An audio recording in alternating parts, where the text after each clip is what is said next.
क्या भारत को nonveg milk पिलाना चाहता है अमेरिका? क्या नॉनवेज मिल्क अब भारत अमेरिका की डील में बाधा बन रहा है? क्या इससे भारतीय इकोनॉमी पर बड़ा असर पड़ने वाला है? क्या अब भारत को भारी नुकसान होने वाला है?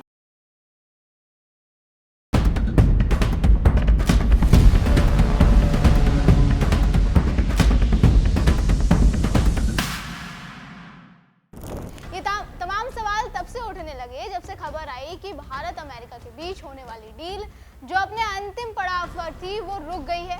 वजह नॉनवेज मिल्क, जो इस वक्त अंतर्राष्ट्रीय व्यापार विवाद का केंद्र बना हुआ है। नॉनवेज मिल्क यानी ऐसा दूध जो उन गायों से प्राप्त होता है जिन्हें मांस या पशु अवशेषों से बना आहार खिलाया जाता है।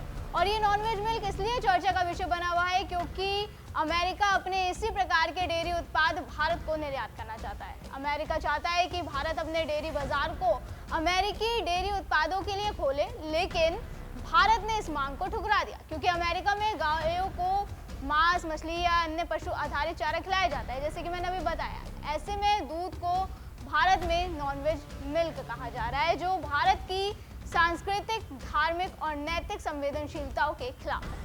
भारत ने सख्त प्रमाणीकरण की शर्त रखी है कि अमेरिका से इंपोर्टेड दूध केवल उन गायों से होना चाहिए जिन्हें पशु आधारित चारा नहीं खिलाया गया हो। ये शर्त भारत की विशाल शाकाहारी आबादी और डेयरी सेक्टर की सुरक्षा के लिए नॉन नेगोशिएबल मानी जा रही है।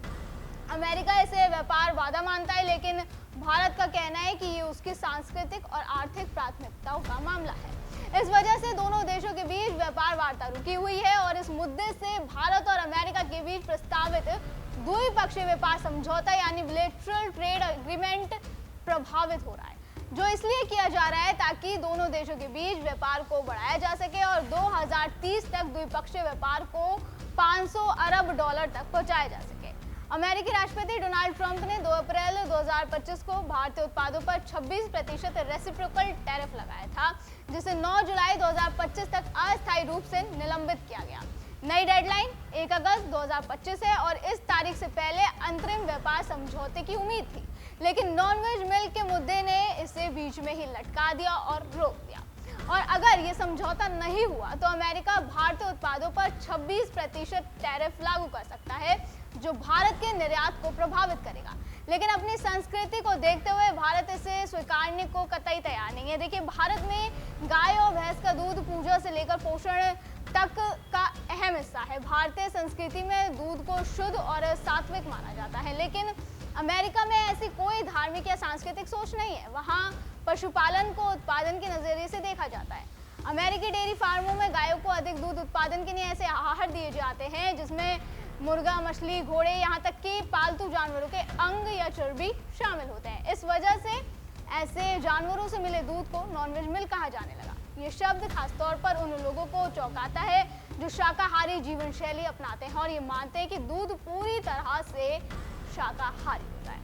अब आप खुद ही सोचिए कि दूध हमारे लिए केवल एक खाद्य पदार्थ नहीं, बल्कि हमारी संस्कृति, हमारी आस्था और हमारे जीवन का आधार भी है। हमारे घरों में, हमारे मंदिरों में, हमारे हर पर्व त्योहार में दूध और दूध से बनी चीज़ों का इस्तेमाल किया जाता है।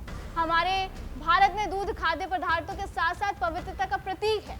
ऐसे में जिन गायों को नॉनवेज चीज़ें खिलाई जाती हो, क्या उनका दूध हमारे इस पवित्र कामों में इस्तेमाल किया जा सकता है? जाहिर तौर पर ये दूध हमारी संस्कृति के लिए अस्वीकार्य है। लिहाजा भारत ने ये साफ साफ कह दिया कि हम केवल उस दूध को आयात करेंगे जो उन गायों से आए जिन्हें पशु आधारित चारा नहीं खिलाया गया हो, और अपनी संस्कृति के लिए विश्व की सबसे बड़ी आर्थिक शक्ति के सामने झुकने से साफ इनकार कर दिया। हालांकि अमेरिका ने भारत की इस शर्त को गैर जरूरी व्यापार रुकावट बताते हुए इस मुद्दे को WTO में उठाया, क्योंकि अमेरिका में आमतौर पर गायों को पशु आधारित चारा ही खिलाया जाता है। अब कहा यह जा रहा है कि भारत के इस फैसले से देश को नुकसान हो सकता है, इससे भारत की अर्थव्यवस्था पर असर पड़ेगा। तो देखिए, डेयरी बाजार खोलने से इनकार करने के कारण भारत अमेरिका व्यापार समझौता जरूर रुक गया है, जिससे अन्य क्षेत्रों में संभावित लाभ प्रभावित हो सकते हैं।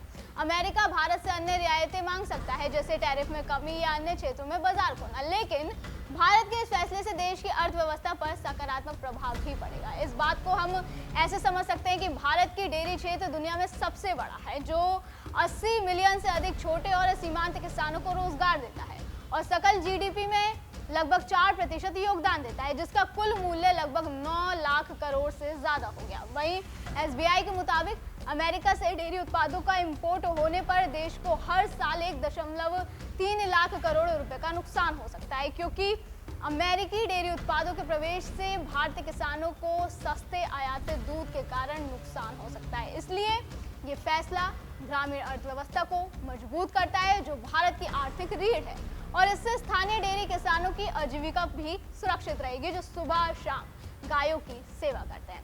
अगर भारत नॉनवेज मिल्क पर अपनी शर्तें हटाता है तो जाहिर तौर पर 26% रेसिप्रोकल टैरिफ से बचा जा सकता है और भारत अमेरिका द्विपक्षीय व्यापार समझौता और अंतरिम डील आगे बढ़ सकती है। हालांकि इससे भारतीय डेयरी उद्योग, 80 मिलियन किसानों और सांस्कृतिक धार्मिक भावनाओं को गहरा नुकसान होगा। ऐसे में भारत का ये रुख दिखाता है कि भारत अपनी पहचान के लिए किसी भी दबाव में नहीं झुकेगा।